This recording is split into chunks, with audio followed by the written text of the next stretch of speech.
Hi hello ஹாய்ஸ் welcome to the new episode of cricket பசங்க. So இன்னைக்கு topic என்னன்னா, நம்ம முடிஞ்சு போன T20 சீரிஸ் ஃபர்ஸ்ட் ஓடியை பத்தி தான் பேச போறோம். ஒரு பிரம்மாண்டமான சீரிஸ் நடந்து முடிஞ்சிருக்கு.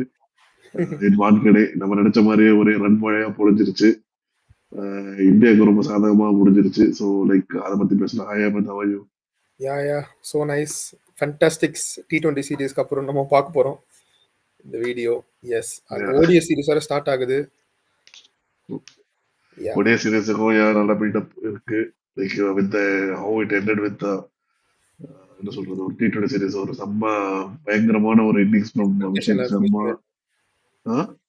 நல்ல ஒரு எக்ஸ்பெக்டேஷன்ல ஃபினிஷ் பண்ணிருக்காங்க. நம்மளுக்கு அந்த சீரிஸ் பார்க்கிறதுக்கு ஒரு நல்ல ஒரு பிகினிங்கா இருக்கும். அதுதான் யங் ஸ்குவாட் வந்துட்டு என்ன பண்ண முடியும்னு காமிச்சிட்டாங்க. இப்போ சீனியர் ஸ்குவாட் வந்து என்ன பண்ண முடியும்னு காட்ட வேண்டிய கட்டாயத்துல இருக்காங்க.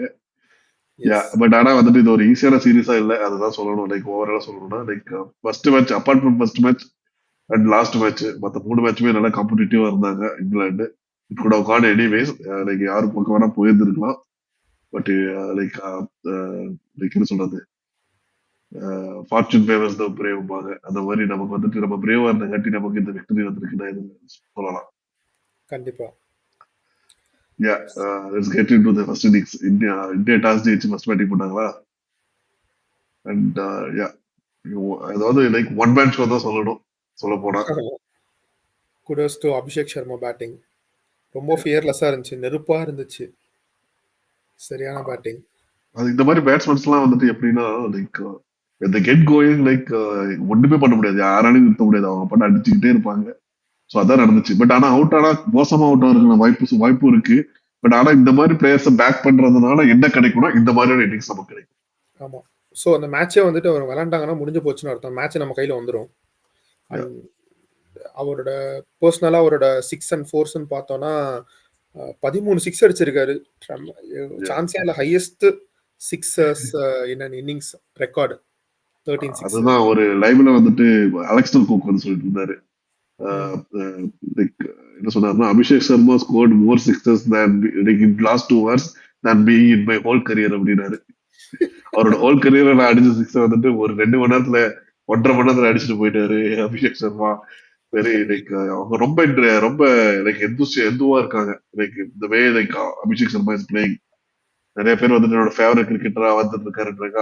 Also like is coming under the guidance of Yuvraj Singh also. That is also great to see. So அப்படி பார்க்கும்போது ஆமா, அதே மாதிரி பாத்தீங்கன்னா யுவராஜ் சிங்னு சொன்னோன்னே செகண்ட் ஃபாஸ்டஸ்ட் 50. அந்த யுவராஜ் சிங் 50 வந்துட்டு பிரேக் பண்ண முடியுமாங்கிறது ரொம்ப ரொம்ப டவுட்ஃபுல்.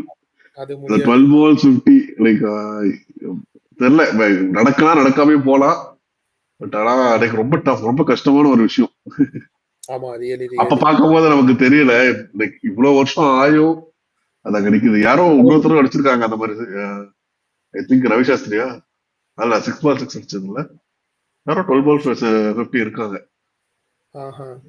ஆமா ஆமா ஆமா ஆமா இன்னொருத்தர் அது ஜாயிண்ட் தான் அதுக்கப்புறம் அடிச்சிருக்காங்க. ஆமா ஆமா. சோ பாக்கும்போது பட் சரியான 17 பால்ல சரியான ஸ்ட்ரைக் ரேட்ல 6. நீங்க பாத்தீங்கன்னா செகண்ட் இவர் தான் இருக்காரு. செகண்ட் இவர் தான் இருக்காரு. அப்புறம் ஆமா, ஆனா தேர்ட் பாத்தீங்கன்னா கொஞ்சம் ஷாக்கிங்கா கேஎல் ராகுல் இருக்காரு. அப்படி என்ன கேஎல் ராகுல் இப்படி ஆக்கி விட்டாங்க, என்ன பண்றது. ஆமா. So yes. ஆமா. ஸோ ஃபாஸ்டஸ்ட் 50 இந்த லிஸ்ட்ல வந்துட்டு பாத்தீங்கன்னா எல்லாருமே கிரேட் பிளேயர்ஸ் தான். யுவராஜ் சிங் அதுல பாத்தீங்கன்னா யுவராஜ் சிங் மட்டும் 3 வாட்டி. ஆமா, பரவாயில்ல. அவரோட சிஷ்யப்பிள்ளை ஒரு வாட்டி வந்துட்டாரு இந்த லிஸ்ட்ல. ஸோ ஹோப் இன் ஃபியூச்சர்ல வந்துட்டு நிறைய இந்த மாதிரியான T20ல வந்துட்டு பெரிய லெஜெண்ட் ஆகிறதுக்கு நிறைய வாய்ப்பு இருக்கு அபிஷேக் சர்மாக்கு. ஏன்னா அபிஷேக் சர்மா 2 வாட்டி இருக்காரு, பரவாயில்லையே. ஆமா, போன இதுல கூட சரியான அடி. ஆனா அடிச்சா அப்படிதான் இடி மாதிரி தான் அடிக்கிறாரு, இல்லைன்னா வெளியே போயிடுறாரு. பரவாயில்ல இந்த மேட்ச். அது வந்துட்டு அவரோட ஃபார்மெட்டுக்கு வந்துட்டு ஒரு பிளஸ் நினைக்கிறேன். நீங்க என்ன சொல்றீங்கன்னா, அவர் வந்துட்டு கரெக்டா அந்த ஃபார்மெட்டுக்கும் அந்த ஓப்பனிங்க்கும் அவர் அடிச்சா அடிக்கிறாரு, இல்ல வெளியே போறது கூட பெட்டரா தான் இருக்கு. ஏன்னா அந்த பிரஷர் அவர் எடுத்துக்கணும் அவசியம் கிடையாது. இல்ல, எனக்கு இந்த மாதிரி அபிஷேக் சர்மா ஆடும்போது what I feel is like நம்ம 6 ஓவர் நின்னா போதும், அவ்வளவுதான். லைக் செஞ்சுரி எல்லாம் வந்து ஆட் அட்வான்டேஜ். 6 ஓவர் வந்தாங்கன்னா 100 runs கன்ஃபார்ம். அதுக்கப்புறம் அடிக்கிறதுலாம் போனஸ் தான் நமக்கு. கரெக்ட். ஏன்னா இந்த ராஜஸ்தான் ராயல்ஸ்ல வந்து ஜாஸ் பட்லர் அப்படிதான் ஆடுவாரு. ஸ்டார்டிங் ஒரு ஸ்டார்ட் பண்ணி கொடுத்துருவாரு. ஸ்டார்ட் அதுக்கு பண்றாங்க. இல்ல பட்லர் வந்துட்டு ஸ்டார்ட் பண்றாரு. நான் இன்னும் சொல்ல வரல. பட் ஆனா தொடர்ந்து தரவடியா இந்த மாதிரி அடிக்கிறது யாரும் கிடையாதுன்ற. லைக் சில டீம்ஸ்ல இருக்காங்க இந்த மாதிரி டெஸ்ட்ரக்டிவான ஓப்பனர்ஸ் 2 பேருமே அடிச்சு இந்த 96 அந்த மாதிரி டெக்ஸ் சவுத் ஆப்பிரிக்கால கொஞ்சம் பார்க்கலாம். இஃப் கிளாஸ் இந்த மாதிரி இருப்பாங்க. இல்லைன்னா வந்துட்டு ஹெட் டிராவிஸ் ஹெட் இருந்தா 6 ஓவர்ஸ் இந்த மாதிரி. பட் ஆனா அதை நான் ஜோஸ் பட்லர் கிட்ட நான் பார்த்ததுல அவ்வளவா அடிப்பாரு. நான் என்ன சொல்லல. ராஜஸ்தான் ராயல்ஸ்க்கு அதான் நான் மென்ஷன் பண்ணேன். 65 71 போகும் ஸ்கோர். 95 அந்த அளவுக்கு போகணும்னா ரொம்ப வந்துட்டு இதா இருக்கணும். இல்லைன்னா ஒருவேளை இவரை வந்துட்டு நம்ம சிஎஸ்கேல வந்துட்டு ஒரு பிரைம் சிஎஸ்கேல வந்துட்டு பிரெண்டன் மெக்கலம் கம்பேர் பண்ணலாமா? பிரெண்டன் மெக்கலம் சொல்லலாம். கரெக்ட். ஒரு ரன் ஸ்டார்ட் ஆச்சுன்னா அதுக்கு ஸ்டாப்பே கிடையாது. அந்த மாதிரி தான். ஆமா, அப்படியே எடுத்து ஒரு ஃபர்ஸ்ட் ஆஃப் எடுத்து கொடுத்துடுற மாதிரி தான் நம்ம அந்த பிளே பண்ற டீமுக்குன்னு சொல்லலாம். ஸோ ஹோப் இவர் வந்துட்டு ஃபீல்டிங்லயும் சரி நல்ல ஃபீல்டிங் பண்றாங்க. ஆமா, ஸோ நல்ல ஃபியூச்சர் இருக்கு. ஸோ கீப் ஆன் நல்ல இதே ப்ராக்டிஸ் சொல்லவே யுவராஜ் சிங் கூட இருந்துட்டு அவரோட கைடன்ஸ்ல கரெக்டா இருந்தாலே போதும், கண்டிப்பா வந்துடலாம். ஸோ சரியான செஞ்சுரி. அதை தாண்டி பாத்தீங்கன்னா இந்த ஒரு ரெக்கார்ட் சரியான ட்ரிமாண்டரஸ் ரெக்கார்ட். இதெல்லாம் பீட் பண்ணது ரொம்ப கஷ்டம். பவர் பிளேல வந்துட்டு 58 ரன்ஸ் வந்து டீம் ஸ்கோர் அடிக்கும். இவர் ஒருத்தர் அடிச்சு வச்சிருக்காரு. ஸோ அப்படி பார்த்தா ரெய்னா ஒரு 87 மேட்சஸ்ல.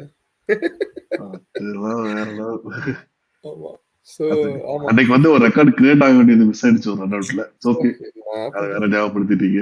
ஆமா, இல்ல டப்புன்னு இத பார்த்தா அது ஞாபகம் வந்துருச்சு. அண்ட் சோ இந்த 5th T20யோட வந்துட்டு ஒரு பயங்கரமான ஒரு ரெக்கார்ட். ஐ மீன் என்னன்னா டெஸ்ட்ல வந்துட்டு இப்படி வீரேந்திர சேவாங்கோ ரோஹித் சர்மா ரெக்கார்ட் அடிக்க முடியாது. ஆமா, ஆனா இந்த ரெக்கார்டு கொஞ்சம் பிரேக் பண்ணக்கூடிய ரெக்கார்ட் தான். பட் இருந்தாலும் அபிஷேக் சர்மாவோட ரெக்கார்ட் பிரேக் பண்ணலாம். பட் அவரே பிரேக் பண்ணுவாரு. ரெக்கார்ட் கருண் நாயர் பிரேக் பண்ணிருப்பாரு. பட் அன்ஃபார்ச்சுனேட் டிக்ளேர் ஆயிடுச்சு அந்த மேட்ச். சோ இது இப்ப இந்தியா ஆடுற கண்டிஷன்ல பார்த்தா டெஸ்ட் பேட்ஸ்மேன் 300 ரன் அடிக்கிற டெஸ்ட் பேட்ஸ்மேன் நான் பார்க்கல. டொமஸ்டிக் லெவல்ல கொஞ்சம் கம்மியா தான் இருக்காங்க அந்த மாதிரி ஆடுறதுக்கு. சோ இந்தியன் டீம்ல சுத்தமா கிடையாதுதான். இப்ப இருக்கிற டீம்ல வந்துட்டு டீமே 300 அடிக்கிறது தான் கொஞ்சம் பெரிய டாஸ்க். அதுவே பெரிய டாஸ்க். ஒருத்தர்லாம் 300 அடிக்க மாட்டாங்க. ஏன்னா லைக் ஒரு 300 ரன் அடிக்கணும்னா உனக்கு வந்துட்டு ஸ்விங் ஆட தெரியணும், ஃபாஸ்ட் பவுலிங் ஆட தெரியணும், ஒரு ஸ்பின் ஆட தெரியணும். நம்ம டீமுக்கு வந்துட்டு ஸ்விங் அவ்வளவா swing Indian condition like Asian கண்டிஷன்ல ஓகே ஸ்விங் அவ்வளவா இருக்காது. ஒரு ஃபர்ஸ்ட் ஒரு 5 hours 10 hours இருக்கும். ஆனா வந்துட்டு பேஸ் பவுலிங் ஆடிடுறாங்க. எனக்கு அது பிரச்சனை கிடையாது. பிரச்சனையே வந்துட்டு ஒரு காலத்துல ஸ்பின் வந்து ரொம்ப நல்லா ஆடிட்டு இருந்த இந்தியாவுக்கு வந்து இப்போ ஒரு ஸ்பின்னுக்கு ஸ்ட்ரகிள் ஆகுறாங்க. அதாவது எல்லா டீமும் கூடயும் ஸ்பின்னர்ஸ் ஸ்ட்ரகிள் ஆகிறோம் தான் பிரச்சனையே. சேவக் எல்லாம் வந்துட்டு ஸ்பின்னர்ஸாவே மதிக்க மாட்டாரு. அதுவும் ஆஃப் ஸ்பின்னர் எல்லாம் ஸ்பின்னராவே மதிக்க மாட்டேன்னு ஆடுற ஆளு. சோ அதனாலதான் அந்த அளவுக்கு அடிக்க முடிஞ்சிருக்கு. 304 பால் 319 ரன் அடிக்க. அதனாலதான் ஸ்பின்னரை டேக் ஆன் பண்றதுக்கு முடியுது காட்டி தான் அது மிஸ் ஆன காட்டி தான் அந்த மாதிரி ஸ்கோர் அடிக்கிறதுக்கு யாரும் இல்லைன்னு. கரெக்ட், அது உண்மைதான். எனக்கு தெரிஞ்ச கடைசியா நான் ஒரு 200 பார்த்தது வந்துட்டு ஜெய்ஸ்வால் கிட்ட இருந்து ஒன்று பார்த்திருப்போம். ரெண்டு ஜெய்ஸ்வால். அதுக்கு முன்னாடி விராட் கோலி ஒரு 240 அடிச்சது ஒரு ஞாபகம் இருக்கு. கண்டிப்பா. இங்கிலாந்து பேட்டிங் வைஸ் பேசணும்னா நம்ம ஒன்றும் பேசுறதுக்கு ஒன்றும் இல்ல. லைக் என்ன சொல்றது, ஆல்மோஸ்ட் நல்லா முடிஞ்சு போச்சு. அவங்க ஸ்பிரிட்டடாவும் இருந்த மாதிரி தெரியல. இந்தியாவோட பேட்டிங் ஆண்டதுலயே விதத்திலேயே அவங்க உடஞ்சு போயிட்டாங்க நினைக்கிறேன். பில் சால்ட் மட்டும் ஒரு கொஞ்சம் நல்லா அடிச்சாரு. ஒரு 54 ரன்ஸ் அடிச்சாரு. நல்லா அவர் மட்டும் தான் அடிக்க முடிஞ்சது, வேற யாரும் பண்ணல. அண்ட் லைக் டைம் இல்ல, அவங்க எல்லாரும் அடிக்கணும்னு பாக்குறாங்க, அவுட் ஆயிட்டு போயிட்டாங்க. ஃபார் எக்ஸாம்பிள் 9th ஓவர்ல 8 விக்கெட் போயிடுச்சு. அப்படிதான் இருந்துச்சு இங்கிலாந்தோட பேட்டிங். சரியான ஸ்பெல் ஆக்சுவலி. முகமது ஷமியோட ரிட்டர்ன் ஃபர்ஸ்ட் சேர்த்த ஒரே சீரீஸ்ல கொஞ்சம் ரிட்டர்ன் பண்ணிட்டாரு. ஏன்னா சரியான ஸ்பெல் பாத்தீங்கன்னா உங்களுக்கு தெரியும். 2.3 overs, அதாச்சும் 11 12 13 15 பால்ஸ் போட்டிருக்காரு. 3 விக்கெட் எடுத்துட்டாரு.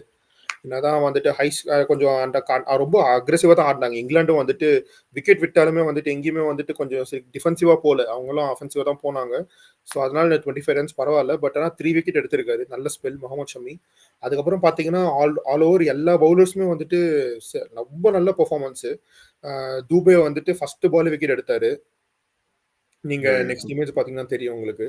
ஸோ அதுக்கப்புறம் வந்துட்டு பாத்தீங்கன்னா அபிஷேக் சர்மா அவரும் வந்துட்டு விக்கெட் எடுத்தாரு. சூப்பரான விக்கெட் எடுத்து கொடுத்தாரு. அதுக்கப்புறம் பாத்தீங்கன்னா இவரு நம்ம வருண் சக்கரவர்த்தி keep on taking wickets. Series ஃபுல்லா எல்லா எங்கேயுமே வந்துட்டு லைக் என்ன சொல்றது, அவங்கள டாமினேட் பண்ணியும் ஆட முடியல. அது விக்கெட் எல்லா மேட்சும் விக்கெட் எடுக்கிறாரு. லைக் எனக்கு அநேகமா சீக்கிரமா நம்பர் 1 பொசிஷன் சீக்கிரம் வந்துருவாருன்னு நினைக்கிறேன் வருண் சக்கரவர்த்தி. The way he is bowling. Outside India எப்படி போடுறாருன்னு பார்க்கணும். பட் லைக் ஏஷியன் கண்டிஷன்ஸ்ல வந்துட்டு ரொம்ப நல்லாவே ஒர்க் அவுட் ஆகுது. தேவையே கிடையாது. அவுட் சைடு இந்தியாவுக்கு இப்போ நமக்கு தேவையே கிடையாது. தயவு செஞ்சு வேணவே வேணாம். ஏன்னா அடுத்த T20 நடக்க போறது இந்தியால. ஃபோக்கஸ் இந்தியா தான் நடக்க போகுது. இன்னும் வருண் சக்கரவர்த்திக்கு 2 ஐபிஎல் இருக்கு. 2 ஐபிஎல்லுமே சரியான பெர்ஃபார்மன்ஸ் பண்ணணும். மெயினா ஈடன் கார்டன்ல, சேட்பாக்ல, அப்புறம் சொல்லவே வந்துட்டு தேவையில்லை. பூனேல, அப்புறம் சொல்லவே வேணாம் வாங்கடேல, அப்புறம் அகமதாபாத் இந்த மாதிரி மெயினான பிளேசஸ்லாம் நீங்க நல்லா பெர்ஃபார்ம் பண்ணி இந்த பிச்சை நல்லா ரீட் பண்ணி வச்சிட்டீங்கன்னா நடக்க போற எல்லா மெயின் மேட்சஸும் அங்கதான் இருக்கும். ஸோ அந்த ஆமா. மேட்ச்லாம் சும்மா சூப்பரா தெறிக்க விட்டுருங்க. நீங்க அவுட் சைடு ஸோ இந்தியா தேவையே வெல் கிடையாது. Well deserved man of the series தான் சொல்லணும். ஆமா. ஆக்சுவலி ரொம்ப அங்க இருக்கு. கன்சிஸ்டன்டா பெர்ஃபார்ம் பண்ணாரு. லைக் ஈவன் ஃபீல்டிங் எல்லாம் பயங்கரமா பண்ணாரு. ஸோ முன்னாடி ஃபீல்டிங்கே சரியா பண்ண மாட்டாரு. பயங்கரமான ஃபீல்டிங் 2-3 கேட்ச் எடுத்தாரு நேத்து. இல்ல அப்படியே அதுலயும் ஒரு அபிஷேக் சர்மா ஆச்சரியப்பட்டு இருந்தாரு ஒரு கேட்ச் பிடிச்ச போது. இல்ல எனக்கு என்னன்னா அப்படியே வந்துட்டு ரொம்ப ஒரு ஒரு இன்டர்நேஷனல் ஸ்டாண்டர்ட்லாம் கிடையாது. அப்படியே ஒரு சும்மா ஒரு ஷர்ட்டை போட்டு அப்படி இன் கூட பண்ண மாட்டாரு. அப்படியே ஷர்ட் போட்டு பேண்ட்டை போட்டு அப்படியே நார்மலா பக்கத்து வீட்டு பையன் மாதிரியா வாப்பா பவுலிங் போடுப்பானா அப்படியே பவுலிங் போட்டு விக்கெட் எடுத்து வந்துருவாரு. Yeah. சிம்பிளா வெறும் பவுலிங் வேலையை மட்டும் பாக்குறாரு. ஸோ வருண் சக்கரவர்த்தி ஆல் த வெரி பெஸ்ட். கண்டிப்பா நீங்க பிளேயிங் லெவன்ல இருக்கணும். என்னோட விஷஸ் T20 வேர்ல்ட் கப்ல பார்ப்போம். அண்ட் இது ஒரு பெரிய ஓவராலா வந்துட்டு இந்தியால பாத்தீங்கன்னா வச்சுக்கோங்களேன், ஓவரால் Like, ஆமா. சீரீஸ்ல வந்துட்டு சரியான நிறைய ரெக்கார்ட்ஸ் இருக்கு இந்தியால. அது அது இன்னும் அப்ரோச் பாத்தீங்கன்னா வந்துட்டு சேஞ்ச் ஆன உடனே எவ்வளவு ரன் லைக் மார்ஜின்ல நம்ம ஜெயிக்கிறோங்கிற அந்த இது பார்க்க ஆரம்பிச்சிட்டோம். ஒரு என்ன கொஞ்சம் லைக் ஒரு அளவுக்கு க்ளோஸ்டா இருக்கும். ஒரு 50-60 ரன்ஸ் வித்தியாசம் ஜெயிக்கலாம் மேக்ஸிமம். அது அப்படிதான் இருக்கும். இப்ப பார்த்தா 168 ரன் வித்தியாசம், 150 வித்தியாசம் அப்படிங்கறதெல்லாம் பாருங்க எல்லாமே ரீசெண்ட் இயர்ஸ் தான். ஸோ ஐ திங்க் லைக் அந்த அப்ரோச் வந்துட்டு ரொம்ப நல்லா இருக்குன்னு தான் நினைக்கிறேன். ஏன்னா இந்தியா எடுத்தோடனே பிக்கா போயிடுறாங்க. 250 நல்லா அடிக்க ஆரம்பிச்சா 250 தான் மினிமம். மினிமம் 250 கிட்ட போயிடணும்னு போறாங்க. ஸோ அதனாலதான் நம்ம இப்படி ஒரு ரிசல்ட் பார்க்க முடியுதுன்னு நான் நினைக்கிறேன். கண்டிப்பா. இது வந்துட்டு யாரையும் சொல்றேன். அதான் துருவ் ஜுரல் வந்துட்டு best fielder of the T20 series இந்த இன்டர்நேஷனல் சீரிஸ்ல வந்துட்டு 5 மேட்ச்லயும் குமுலேட்டிவா சேர்த்து பெஸ்ட் ஃபீல்டரான அவார்டு வாங்கியிருக்காரு. Well deserve. ரொம்ப நல்லா ஃபீல்டிங் பண்ணாரு. ஆக்சுவலி ஃபீல்டிங்கா இருக்கட்டும், விக்கெட் கீப்பிங்கா இருக்கட்டும் நல்லாவே பண்ணாரு. அண்ட் சஞ்சு சாம்சனுக்கு இன்ஜுரி ஆனதுனால கடைசி மேட்ச் இவர் தான் விக்கெட் கீப்பிங் பண்ணாரு. ஸோ ஓவராலா ரொம்ப வெல் டிசர்வ். ஏன்னா இவர் எப்படியும் கொஞ்சம் பாசிபிளி கம்மி தான் இவர் வந்துட்டு டாப் 15ல இருக்கிறது. பட் ஆமா 15ல டவுட்ஃபுல். ஏன்னா ரிஷப் பந்தும் திருப்பி உள்ள வரும்போது லைக் வாய்ப்பே ஐ இல்லை. டோன்ட் திங்க் சோ ஜூரல் வந்துட்டு சான்ஸ் இல்லை. அதே மாதிரி லைக் அதான் ஆல்மோஸ்ட் லைக் அவருக்கு வந்துட்டு லைக் அந்த இந்த இந்த டீம் 11 வந்துட்டு பிரேக் பண்ண முடியவே முடியாது. இப்போ சிவம் துபே ஆடுற ஆட்டத்துக்கும் like I don't think so how you will find a place in set எனக்கு புரியல. எஸ். ஸோ ஆமாம். ஸோ இது வெல் டிசர்வ். அண்ட் ஓவராலாக இந்த T20 சீரிஸ் நடந்த 1, 2, 3 அப்படின்ற மாதிரி Hardik Pandya no doubt in it number 1 allrounder. அதை வந்துட்டு ப்ரூவ் பண்ணிட்டாரு இந்த இதில். அதே மாதிரி வந்துட்டு திலக் வர்மா சூப்பரான ஒரு பேட்டிங் பர்ஃபார்மன்ஸ் பொட்டன்ஷியலை காட்டினாரு. And Varun Chakravarthy soon he is going to number one bowler ஆகிறதுக்கு நிறைய வாய்ப்பு இருக்கு. ஸோ எல்லாருக்கும் கங்க்ராச்சுலேஷன்ஸ். Yeah, congratulations. இது வந்து இது சொல்ல தேவையில்லை. இந்தியா வந்து ஹோம் ட்ராக் புல்லிஸ் தான். சோ இந்த மாதிரி நிறைய வச்சிருக்கோம். நம்ம இப்பதான் ஒன்று பிரேக் பண்ணி விட்டாங்க. ஆமா டெஸ்ட்ல வந்துட்டு 20 வருஷம் கழிச்சு நம்ம தோத்ததெல்லாம். பட் யா லைக் 2019ல இருந்து like we are like 17 series அட்மிட்டடா இருக்கும் நாம. அதாவது ஆமா பிலேட்டர் சீரிஸ். இது அது வந்து ஒரு பயங்கரமான பெரிய ரெக்கார்ட் தான். சோ இந்தியால மொத்தத்துல இந்தியால வந்துட்டு ஒடிஐ T20 அல்ல டெஸ்டா இருக்கட்டும் ரொம்ப கஷ்டம் தான். அடிக்கிறதா தான் ஒடிஐ சான்சஸ் இருக்கு. T20யும் டெஸ்டும் நம்ம வந்துட்டு கொஞ்சம் என்ன சொல்றது எல்லா டீமுக்கும் கொஞ்சம் மேல இருக்கும். அப்படி சுப்பீரியரா இருக்கும் தான் சொல்லணும். ஆமா ஆமா கண்டிப்பா. அதுவும் T20ல ஹோம் ஃபார்மேட் கண்டிஷன்ஸ்ல. அதுவும் இப்போ T20 ஃபார்மேட்ல நம்ம ஹோம் கண்டிஷன் நம்மள அடிக்கவே முடியாது. ஏன்னா நம்ம ஸ்பின் இல்ல எல்லாமே ஆல்மோஸ்ட் நம்ம ஆல்மோஸ்ட் எல்லா கண்டிஷனுக்குமே நமக்கு அதுக்கு கரெக்டான ஒரு ஸ்குவாட் வச்சிருப்போம் தோணுது. கண்டிப்பா. இருந்தாலும் இங்கிலாந்தோட பேஸ் நம்ம எப்படி ஃபேஸ் பண்ண போறோம் அப்படின்னு பார்த்தாலுமே ரொம்பவே நல்லா விளையாண்டாங்க. நம்ம இந்தியன் பவுலர்ஸ் பேட்ஸ்மேன்ஸ் எல்லாருமே வந்துட்டு ரொம்பவே இங்கிலாந்தோட பவுலர்ஸ் ரொம்பவே வந்து டாக்டிக்கலா ஹேண்டில் பண்ணாங்க. Pace even like Sanju Samson மேல நமக்கு வந்துட்டு சில கொஸ்டின்ஸ் இருந்தாலும் ஈவன் லைக் ஃபர்ஸ்ட் ஓவர்லயே அவர் டேக் ஆன் பண்ணாரு ஆர்ச்சரை. அதுலயே ஒரு டிஃபரன்ஸ் இருந்துச்சு. ஒரு டிஃபரெண்ட் அப்ரோச் எடுத்து நான் அடிக்கதான் போறேன் ஆனா வேற மாதிரி அடிக்கிறேன். ஆனா கடைசி அவுட் ஆன விதம் வந்துட்டு ஆல்மோஸ்ட் அன்னைக்கு இந்த 5 சீரிஸ் நடந்த அதே விதத்துல அவுட் ஆனாரு. பட் ஆனா ஹி ட்ரைட் சம்திங் நியூ. அதுதான் சொல்லணும் ஸ்டார்டிங்ல. பட் அதுக்கப்புறம் போக போக என்ன சொல்றது அடுத்த இதுல அதே பழைய ஸ்டார்ட்டுக்கு போயிட்டாரு. அதுக்கு முன்னாடி வந்துட்டு நம்ம வந்து சிவம் துபே பத்தி பேசி ஆகணும். ஆமா ஏன்னா சிவம் துபே வந்துட்டு அதாவது அவரோட introduction to the series after the 3 மேட்சஸ்க்கு அப்புறம் அந்த 4th 5th மேட்சஸ்ல வந்துட்டு அவர் உள்ள கொண்டு வந்ததுக்கு அப்புறம் we could see இந்தியாவே like how damage easy it is for India to win against this England squad அப்படின்னு. ஏன்னா வந்துட்டு நம்ம நம்ம அதுதான் போன போன வீடியோல பேசியிருப்போம். லைக் மிடில் ஓவர்ஸ் வந்துட்டு அந்த அதிர் ரஷீதை வந்துட்டு ஃபேஸ் பண்றது கொஞ்சம் கஷ்டப்பட்டு இருந்தாங்க. But when Shivam Dube is there inside அது எவ்வளவு ஈஸியாக்கி விட்டுருச்சு. ஏன்னா அது ஒண்ணுதான் டஃபஸ்ட் பீரியடா இருந்துச்சு இந்தியாவுக்கு. அது வந்து ரொம்ப ஈஸி பண்ணி விட்டாரு. ஸோ அதே மாதிரி லைக் அது ஏன் எல்லாத்துக்கு ஒரு வேர்ல்டு கப் ஜெயிச்சதுக்கு அப்புறம் அவர் வந்து டீம் விட்டு ஒதுக்கி வச்சாங்கன்னு நமக்கு தெரியல. But like he deserves like இதுக்கப்புறம்லாம் அவரை திருப்பி வச்சாங்கன்னா இதெல்லாம் நியாயமே இல்லை. ஆமா, ஏன்னா டேய் அங்க அடிச்சு இங்க அடிச்சு கடைசியா எங்க வீட்டுல வந்து எங்களே அடிக்கிறீங்களான்ற மாதிரி ஸ்பின்ன வச்சு நம்மளே அடிக்க ஆரம்பிச்சிட்டானுங்க. என்னடா நடக்குது இந்தியால அப்படின்ற மாதிரி ஒரு 3rd மேட்ச் வரைக்கும் இருந்துச்சு. 4th மேட்ச் 5th மேட்ச் பாத்தீங்கன்னா அதில் ரஷீத்னு ஒருத்தர் பிளேயர் இருக்கு ஆடிட்டு இருக்காரா, என்னது ஒரு நம்பர் 1 பவுலரா, ஆளே காணும் அப்படின்ற மாதிரி ஃபர்ஸ்ட் அடிக்கிறது அபிஷேக் சர்மா அடிச்சு அடி என்ன அடிச்சு அடி என்ன தூபே வந்து ஃபர்ஸ்ட் டார்கெட் பண்றதே ஸ்பின்ன தான் இருக்கும். இல்ல எனக்கு ஒரு டவுட் இருக்கு. சம்டைம்ஸ் லைக் தூபே வந்து கொஞ்சம் முன்னாடி வந்துட்டு ஃபாஸ்ட் பவுலரை டேக் ஆன் பண்ண கொஞ்சம் கஷ்டப்படுவாரு. இவன் ஜோஃப்ரா ஆச்சவே அல்வா மாதிரி சாப்பிட்டு போயிட்டாரு இந்த மேட்ச்ல. இந்த சீரீஸ்ல வந்துட்டு அவங்களோட கான்ஃபிடன்ஸே உடைச்சிட்டோம் நம்ம. ரொம்ப நல்லா டெவலப் பண்ணிருக்காருன்ற like it's good side for சிஎஸ்கேவா இருந்தாலும் பட் இந்தியாவுக்கும் ரொம்ப good side. Like he can bat like international bowler take on பண்ண முடியுது. அவர் 150 வீசக்கூடிய பவுலர் அடிக்கிறாரு, ஒரு ஸ்பின்னர் அடிக்கிறாருங்கும் போது லைக் இவர் வந்து ஒரு எல்லா மேட்சும் நமக்கு அடிக்கணும்னு அவசியமே இல்லை. ஒரு 30 run 40 run in between middle overs வந்து அடிச்சிட்டா போதும். சரி லாஸ்ட் மேட்சும் அவர் வந்துட்டு 49 ரன்ஸ் என்னமோ நினைக்கிறேன். இந்த மேட்ச் 30 அது வந்து எவ்வளவு டிஃபரன்ஸ். லைக் அதெல்லாம் விக்கெட் இந்த மாதிரி ஒரு சைட்ல விட்டுட்டே தான் இருந்தாங்க. லைக் இவன் தான் Abhishek Sharma is playing well, இந்த ஒரு சைட்ல விக்கெட் விட்டுட்டே தான் இருந்தாங்க. பட் தூபே வந்துட்டு திருப்பி அவர் வந்து ஒரு பார்ட்னர்ஷிப் கன்ஸ்ட்ரக்ட் பண்ணாரு. அதே மாதிரி எல்லாமே நல்லா பேட்டிங் பண்ணாங்க இந்த வாட்டி. அக்ஷர் பட்டேலா இருக்கட்டும்.